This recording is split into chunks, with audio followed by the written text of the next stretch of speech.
হঠাৎ বড়লোক হওয়া গেলেও হঠাৎ ভদ্রলোক হওয়া যায় না। ভদ্রতা হলো পারিবারিক শিক্ষা, যা সবাই পায় না। ঠকে গেলে আফসোসের কিছু নাই, কারণ ঠকার জন্য নিজের মধ্যে অনেকগুলো গুণ থাকা লাগে। এই যেমন ভালো মনের মানুষ হতে হয়, ভালো চিন্তাভাবনার মানুষ হতে হয়, মানুষকে মন থেকে বিশ্বাস ও ভালোবাসতে জানতে হয়।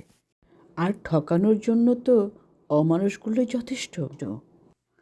খিচুড়ির মতো লোককে তুমি যদি বিরিয়ানির মতো সম্মান দেখাও, তাহলে সে তো তোমার মাথায় চড়ে নাচবেই। সংগ্রামের পথে গড়ে ওঠে চরিত্র। কঠিন সময়ই মানুষকে শেখায় জীবনের প্রকৃত অর্থ।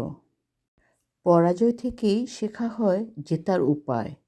প্রতিটি ব্যর্থতা আমাদের আরও শক্তিশালী করে তোলে। কার ভিতরে কী আছে আমরা কেউ জানি না বলেই হয়তো পৃথিবী এতটা সুন্দর। সময় সব ক্ষত সারিয়ে তোলে। অল্পে সন্তুষ্টি সত্যিকারের সুখ। ইট মারলে পাটকেল খেতে হয়।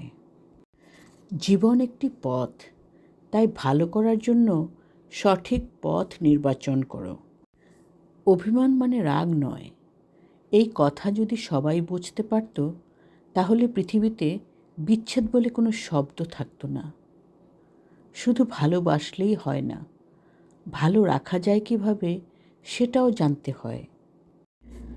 কারোর সঙ্গে প্রতারণা করে কেউ কোনো দিন জয় অর্জন করতে পারবে না, কারণ সে প্রতি মুহূর্তে নিজের কাছে পরাজিত হবে।